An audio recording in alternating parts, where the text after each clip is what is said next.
बंदा कापरे चेंज करता है तो कम से कम दरवाजे की कुंडी तो लगा देता है ना।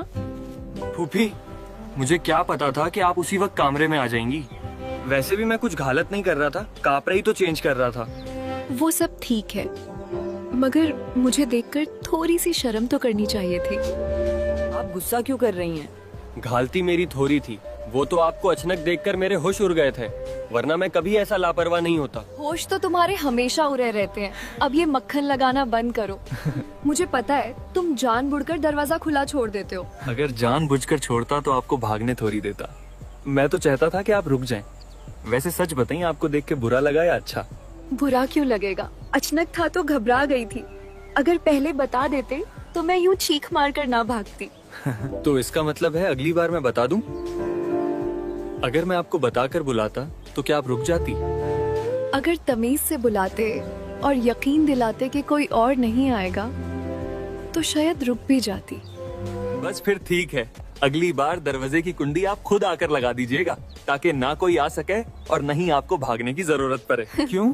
अगर मेरा मूड हुआ तो सोचूंगी, लेकिन फिलहाल जाओ और कमीज के बटन तो बंद कर लो, ऐसे ही घूम रहे हो। मैं तो कमीज के बटन बंद कर लूंगा फूफी, मगर फूफा जी का क्या करूं?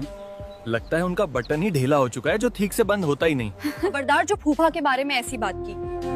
वो तुम्हारे बड़े हैं, उन्हें सब पता है कि क्या और कैसे करना है। फूफी, मुझे सब पता है, फूफा का चार्जर खराब है। फूफा से अब कुछ नहीं होता, इसीलिए तो आप इतनी जावन होने के बावजूद उदास रहती हो। तुमने तो दुखती राग पर हाथ रख दिया। सच कहूँ तो वो बस बातें ही बनाते हैं, जब काम का वक्त आता है तो थक कर सो जाते हैं। तो फिकार क्यों करती हो फूफो? फूफा का चार्जर पुराना हो गया है, एक बार मेरा चार्जर तो इस्तेमाल करो, आपकी बैटरी फुल कर देगा। बड़ा शौक है ना तुम्हें बैटरी फुल करने का। चलो ठीक है, आजमा कर देख लेती हूँ कि भतीजे में कितना दम है।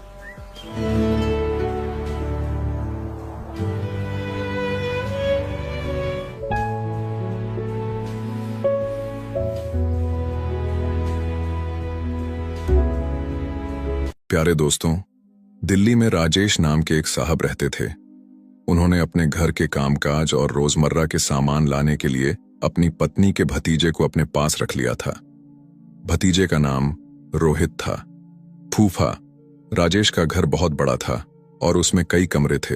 एक दिन रोहित अपने कमरे में खिड़कियां बंद करके आराम से कपड़े बदल रहा था। अंदर से दरवाजे की कुंडी नहीं लगी हुई थी। अचानक उसी वक्त उसकी बुआ अंजलि अंदर आ गईं। रोहित को इस हालत में देखकर वो चौंक गईं और फौरन कमरे से बाहर भाग गईं। लेकिन रोहित जरा भी परेशान नहीं हुआ। वो सुकून भरे अंदाज में कपड़े बदलता रहा। जब वो बाहर आया तो अंजलि ने गुस्से से पूछा, रोहित अंदर क्या कर रहे थे? रोहित बोला, बुआ अंजलि, आपको तो सब पता है, काम के लिए देर हो रही थी, कपड़े बदल रहा था। अब मेरे मुंह से और क्या सुनना चाहती हैं? अंजलि ने नाराजगी से कहा। वो सब ठीक है, रोहित ने हंसकर जवाब दिया। बुआ, मुझे क्या पता था कि आप उसी वक्त कमरे में आ जाएंगी। वैसे भी मैं कुछ गलत नहीं कर रहा था, कपड़े ही बदल रहा था। अंजलि बोली, बात वो नहीं है। तुम जानते हो किसी औरत के सामने एक जवान लड़के का इस हालत में होना ठीक नहीं होता। रोहित मुस्कुराकर बोला, तो बुआ, फूफा जी राजेश कहाँ हैं? हमारे फूफा तो है ना? अंजलि ने तेज लहजे में कहा। तुझे इससे क्या मतलब? ज्यादा बात मत कर, वरना सब तेरे फूफा राजेश को बता दूंगी। मैं तो इसलिए नहीं बताती कि वो बेचारे सारा दिन मेहनत करते हैं और रात को थके हारे आते ही सो जाते हैं। रोहित ने नरमी से कहा। बुआ, अगर आप चाहें तो मैं आपकी मदद कर सकता हूं। अंजलि गुस्से में बोली। तेरा दिमाग खराब हो गया है क्या? इससे पहले कि अंजलि कुछ और कहती, रोहित फौरन वहां से भाग गया। अंजलि थोड़ी घमंडी जरूर थी, लेकिन बहुत खूबसूरत भी थी। रोहित अक्सर उन्हें चुपके चुपके देखा करता था। अगर कभी अंजलि उसकी तरफ देख लेती तो वो फौरन नजरें फेर लेता। राजेश, फूफा उसे अपने बेटे की तरह मानते थे। अंजलि के कपड़े हमेशा सलीकेदार होते, मगर उनका अंदाज कुछ ऐसा होता कि नजर ठहर जाती। उनकी उम्र लगभग 30 साल थी, मगर देखने में अब भी 25 की लगती थीं। रोहित दिल ही दिल में उन्हें बहुत पहले से पसंद करता था, मगर कभी हिम्मत नहीं जुटा पाया। शायद इसीलिए जब आज अंजलि अचानक कमरे में आ गई तो उसे जरा भी शर्म महसूस नहीं हुई। अब वो सोच रहा था कि अंजलि ने सब देख ही लिया है। रोहित ने दिल में सोचा, अंजलि, अगर तुम मेरी बीवी होती ना तो मैं एक भी दिन बाहर न जाता। सारी रात अपनी बीवी के पास ही रहता। वो अपनी बुआ के बारे में बिना किसी शर्म के ये सब सोचता रहा कि बीवी के साथ तो वक्त बिताना चाहिए, क्योंकि उसी वक्त इंसान की तमन्ना पूरी होती है। एक रात रोहित ने देखा कि राजेश, फूफा और अंजलि, बुआ, अपने कमरे में थे। दरवाजा थोड़ा खुला हुआ था और दोनों मियां बीवी बहुत करीब बैठे थे। रोहित अनजाने में उन्हें देखता रह गया। अपने फूफा और बुआ को इस हालत में देखकर उसे अजीब सी जलन महसूस हुई, लेकिन उसने ये भी देखा कि राजेश बहुत जल्दी कमरे से बाहर निकल आए। रोहित अब भी कुंवारा था। उसकी उम्र 24 साल के करीब थी। उसकी बुआ अंजलि बहुत खूबसूरत, नफीस और हमेशा सलीके से रहने वाली खातून थीं।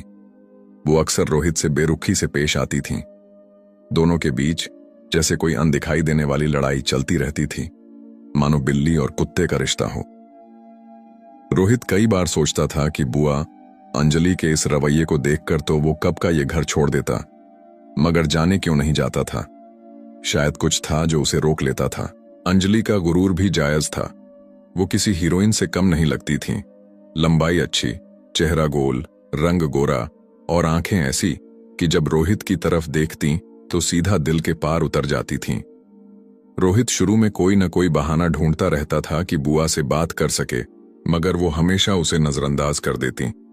तब उसे यकीन हो गया कि अंजलि के अंदर अपनी खूबसूरती का गुरूर भरा हुआ है। राजेश, फूफा एक कंपनी में काम करते थे। कंपनी का दफ्तर उनके घर से लगभग 55 किलोमीटर दूर था। अगर काम ज्यादा होता तो कई दिन वहीं रुक जाते। रोज का आना जाना आसान नहीं था।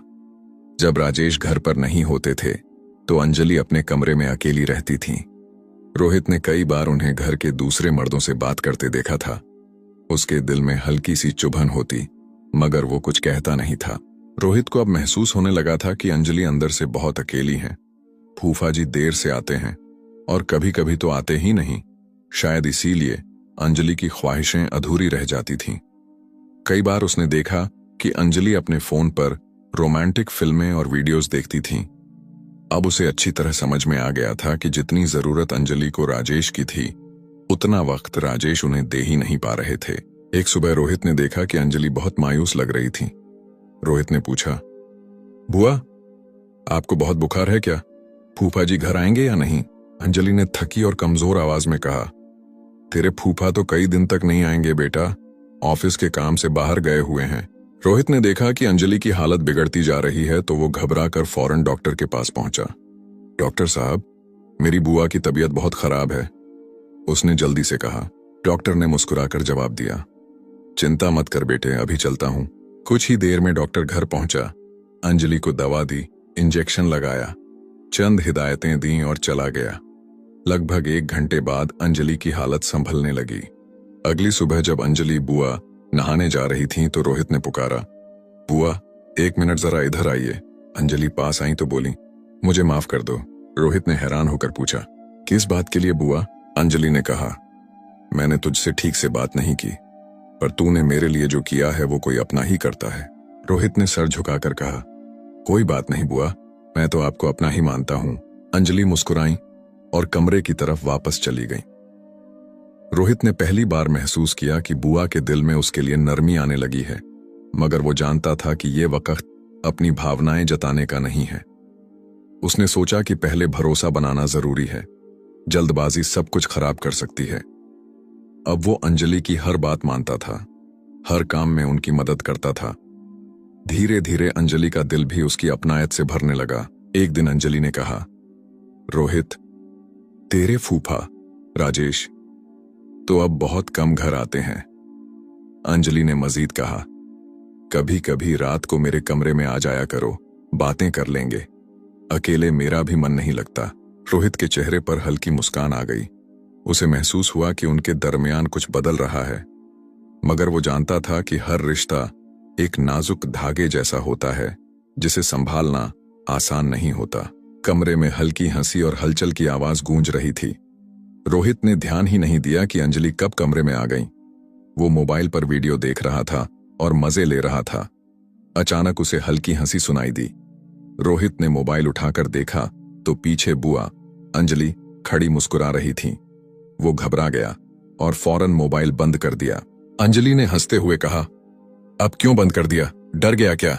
रोहित ने थोड़ी सी हंसी के साथ झिझकते हुए जवाब दिया, कभी कभी अकेले होने पर दिल अजीब सा हो जाता है। अंजलि ने उसकी नजरें देखीं और हल्की मुस्कान के साथ कहा। रोहित बोला, लेकिन सोच रहा हूं सही वक्त कब होगा। मैं नहीं चाहता कि आप नाराज हों। अंजलि ने धीरे से कहा, धीरे धीरे सब कुछ वक्त पर सही हो जाएगा। तुम समझदार हो, यही काफी है। रोहित ने महसूस किया कि अब वक्त आ गया है कि वो बुआ की बातों और अपने दिल की भावनाओं को समझ सके। उसे लगा कि घर में दोनों की आपसी समझ और अपनायत धीरे धीरे बढ़ रही है। अंजलि ने प्यार भरी मुस्कान के साथ कहा, रोहित तुम मेरे कमरे में आकर बातें कर सकते हो, हम साथ बैठकर फिल्म भी देख लेंगे। अकेले मेरा भी दिल नहीं लगता। रोहित के चेहरे पर खुशी झलक आई। उसे लगा कि अब सही वक्त आ गया है, लेकिन वो समझ रहा था कि सब कुछ सोच समझ कर करना चाहिए। सब्र और समझदारी से ही सब कुछ ठीक रहता है। रोहित दिल में कह रहा था कि आज सब कुछ बहुत मामूली और आम सा लग रहा है। घर में सब अपनी अपनी दिनचर्या में लगे थे।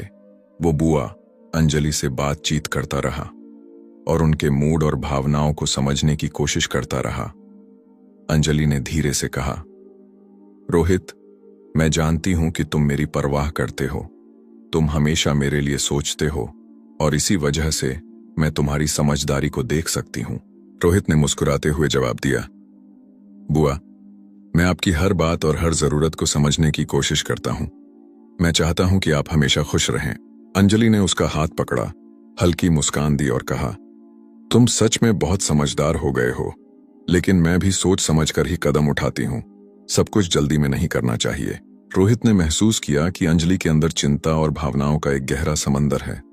वो सोच रहा था कि कैसे वो उनके भरोसे और अपनायत का सम्मान करे।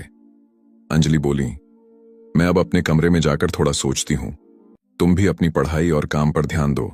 रोहित थोड़ा निराश हुआ, लेकिन उसने समझ लिया कि सब्र और वक्त ही सही रास्ता है। उसने तय किया कि वो बुआ की भावनाओं और उनकी सीमाओं का हमेशा सम्मान करेगा। अगले दिन सुबह रोहित ने सोचा कि आज का दिन भी आम ही रहेगा। घर में सब लोग अपनी दिनचर्या में लगे थे और रोहित ने खुद को तैयार किया कि वो अपनी जिम्मेदारियों और बुआ के साथ अपने रिश्ते को संतुलन के साथ निभाएगा। रोहित नहाकर बाहर आया तो उसी वक्त अंजलि भी वहां आ गईं। उन्होंने प्यार भरी मुस्कान के साथ कहा, ओह आज तो बड़ा स्मार्ट लग रहा है। रोहित ने कुछ नहीं कहा और चुपचाप अपने कमरे में चला गया। उसे लगा कि कहीं बुआ नाराज न हो जाए। कुछ देर बाद अंजलि रोहित के कमरे में आई और पूछा, क्या हुआ रोहित, मैंने कुछ गलत किया है या तुम मुझसे नाराज हो? रोहित ने आहिस्ता से कहा, नहीं बुआ, पर आप बाहर जाएं और अपना काम करें, मैं अभी कुछ नहीं कहना चाहता। अंजलि बाहर नहीं गई, वो खामोशी से उसकी तरफ देखती रही। रोहित ने महसूस किया कि अब बात को और लंबा करना ठीक नहीं। थोड़ी देर बाद वो खुद कमरे से बाहर चला गया। शाम को जब रोहित घर लौटा तो देखा कि राजेश फूफा भी आ चुके हैं। रोहित का मूड और बिगड़ गया। कुछ ख्यालात और उम्मीदें अधूरी रह गई थीं। राजेश ने उसे देखकर मुस्कुराते हुए कहा, आओ बेटा, कैसे हो? रोहित ने संकोच भरे लहजे में जवाब दिया, हाँ ठीक हूं, और अपने कमरे में चला गया। कुछ देर बाद राजेश खाना खाकर बाहर चले गए। रोहित ने देखा कि अंजलि उसकी तरफ मुस्कुराकर और कभी कभी नजर बचाकर उसे खुश करने की कोशिश कर रही थी।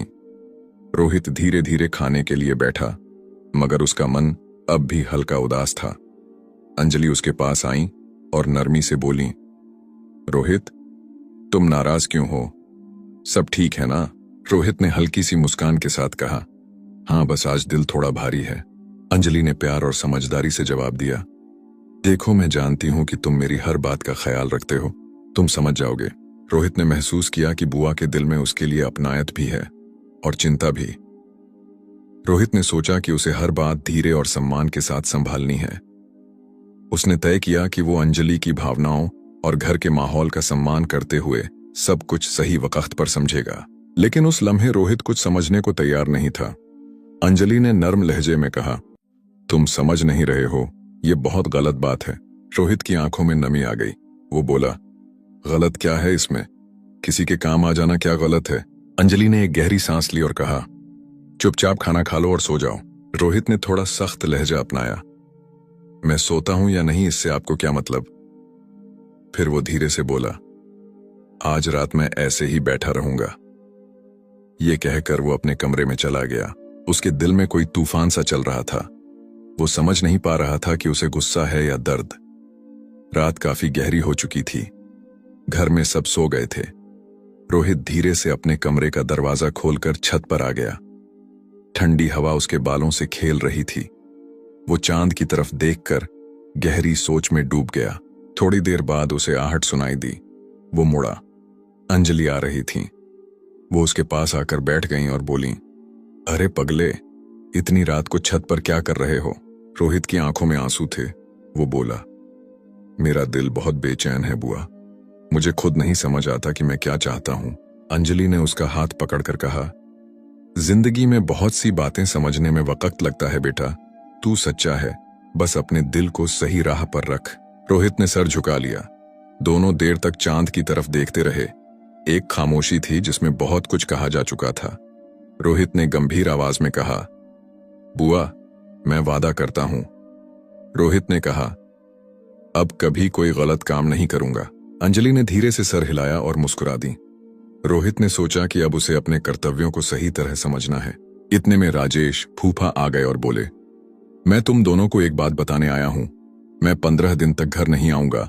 ऑफिस के काम से बाहर रहूंगा। 15 दिन बाद वापस आऊंगा। फिर राजेश ने रोहित से कहा, रोहित, अब इस घर की जिम्मेदारी तुम्हारे कंधों पर है। अपनी बुआ का भी अच्छे से ध्यान रखना। रोहित ने पूरे एतमाद विश्वास से जवाब दिया, फूफा जी आप फिक्र मत कीजिए, मैं घर और बुआ दोनों का खूब ध्यान रखूंगा। राजेश मुस्कुराकर बोले, 4 घंटे बाद मेरी गाड़ी है। रोहित राजेश को स्टेशन छोड़कर आया और फिर घर लौट आया। घर में अंजलि खिड़की के पास बैठी थी, थोड़ी उदास। रोहित ने पास जाकर पूछा, बुआ क्या हुआ? आप उदास क्यों हैं? अंजलि ने हौले से कहा, तुम्हारे फूफा इतने दिन घर नहीं होंगे। मैं उन्हें देखने के लिए तरस रही थी। रोहित ने बुआ अंजलि का हाथ थामकर नरमी से कहा, कोई बात नहीं बुआ, मैं यहां हूं, मैं आपका ख्याल रखूंगा। अंजलि ने हल्की मुस्कान के साथ सर हिलाया। रोहित ने महसूस किया कि भले ही फूफा जी राजेश घर नहीं हैं, पर अब वो अपनी जिम्मेदारी और बुआ के लिए सही रास्ते पर हैं। दोनों कुछ देर चुपचाप बैठे रहे। रोहित सोच रहा था कि अब उसे बुआ के विश्वास और उनके स्नेह को समझते हुए अपने कर्तव्यों और घर की देखभाल पूरी ईमानदारी से करनी है। अंजलि ने भी धीरे धीरे रोहित पर भरोसा जताया। उस रात ने दोनों के बीच के विश्वास और अपनायत को और भी मजबूत कर दिया। लेकिन फिर अंजलि कांपती हुई आवाज में बोली, रोहित, तेरे फूफा से मैं सारी जिंदगी नजर नहीं मिला पाऊंगी। अंजलि ने कपकपाती आवाज में कहा, रोहित, तू वो कर रहा है जो न इंसानियत में आता है न रिश्तों में। सोच, कल जब तू अपने फूफा से नजर मिलाएगा, क्या तू उनका चेहरा देख पाएगा? वो कुछ पल के लिए रुकी, फिर बोली, रोहित, तेरे फूफा ने तुझे अपनी औलाद से बढ़कर माना है। उन्होंने तुझ पर इतना विश्वास किया और तू उसी विश्वास को तोड़ने जा रहा है। अंजलि की आवाज भर्रा गई थी। मैं भी इंसान हूं रोहित, अकेली औरत हूं, पर इसका मतलब ये नहीं कि मैं अपनी कमजोरी में गिर जाऊं। मैं उम्मीद कर रही थी कि तू मुझे संभालेगा, पर गलती मेरी भी है जो तेरी बातों में आ गई। रोहित चुपचाप खड़ा रहा, जैसे अल्फाज उसके होंठों तक आते ही जम गए हों। अंजलि ने फिर कहा, मुझे पहले से एहसास था कि तेरे दिल में कुछ गलत चल रहा है, पर मैंने सोचा वक्त के साथ सब ठीक हो जाएगा। मगर आज हम ऐसे मोड़ पर आ गए हैं जहां रुकना सबसे जरूरी है। अगर आज नहीं रुके तो जिंदगी भर एक गलती की आग में जलते रहेंगे। रोहित के हाथ कांपने लगे। उसने धीमी आवाज में कहा, मुझे माफ कर दो बुआ, मुझसे बहुत बड़ी गलती होने वाली थी। मैं खुद को कभी माफ नहीं कर पाऊंगा। अंजलि ने अपने आंसू पोंछे और बोली, अब सिर्फ माफी से कुछ नहीं होगा रोहित, हमें अपने अंदर के हैवान को मारना होगा। सिर्फ तेरे फूफा की इज्जत बचाने के लिए नहीं, बल्कि अपने अपने जमीर को जिंदा रखने के लिए। रोहित ने सर झुका लिया। उस रात दोनों ने एक भी लफ्ज नहीं कहा, लेकिन उनकी खामोशी ही उनकी सबसे बड़ी तौबा थी। अगले दिन घर पहले जैसा ही था, पर दोनों के दिलों में बहुत कुछ बदल चुका था। रोहित अब पहले से ज्यादा जिम्मेदार बन गया था और अंजलि की आंखों में अब रोहित के लिए इज्जत की एक नई चमक थी। जब राजेश फूफा अपने काम से लौटे तो उन्होंने देखा कि घर पहले से कहीं ज्यादा संभला हुआ है। अंजलि और रोहित दोनों के चेहरों पर सुकून और पाकीज़गी की झलक थी। दोनों अपनी अपनी जिम्मेदारियां निभा रहे थे, लेकिन उनके दरमियान अब एक ऐसी दीवार खड़ी हो चुकी थी जिसे सिर्फ वो दोनों ही देख सकते थे। वो दीवार थी तौबा की, शर्म की और जमीर की। रोहित अपनी सारी जिम्मेदारियां पूरी ईमानदारी के साथ निभा रहा था, क्योंकि वो दिल से तौबा कर चुका था। और अंजलि अब पहले से ज्यादा मजबूत हो गई थी, क्योंकि उन्होंने अपने जज्बात पर काबू पाकर एक घर को टूटने से बचा लिया था। राजेश फूफा को कभी कुछ पता नहीं चला। रोहित अब फूफा जी का पहले से भी ज्यादा सम्मान करने लगा था, क्योंकि वो समझ चुका था कि हर रिश्ता एक जिम्मेदारी है और हर विश्वास का अपना एक बोझ होता है। लेकिन इस कहानी में एक बड़ा सवाल बाकी रह जाता है, क्या ये सब होना ही चाहिए था? क्या एक मर्द को अपनी बीवी को बार बार अकेला छोड़कर जाना दुरुस्त है? क्या एक जवान लड़के या किसी गैर को भरोसे के नाम पर बीवी के साथ अकेला छोड़ देना समझदारी है? इस कहानी से एक सबक साफ है, विश्वास करना बुरा नहीं है, लेकिन आंखें बंद करके विश्वास करना सबसे बड़ी बेवकूफी है। बीवी को अकेला छोड़ना उसकी मजबूरी को बढ़ाता है, और किसी भी जवान आदमी को उसके साथ छोड़ देना उसकी इज्जत को खतरे में डाल सकता है। घर को चलाने के लिए सिर्फ 4 दीवारें काफी नहीं होती, बल्कि घर की सुरक्षा करने वाला मर्द भी जरूरी होता है। अगर इस वाकये को सुनने वाला हर शख्स ये बात समझ ले, तो शायद कई घर टूटने से पहले ही संभल सकते हैं। दोस्तों, ये थी आज की कहानी। अगर आपको ये वीडियो पसंद आई हो तो लाइक करें, चैनल को सब्सक्राइब करें और बेल आइकन जरूर दबाएं। शुक्रिया।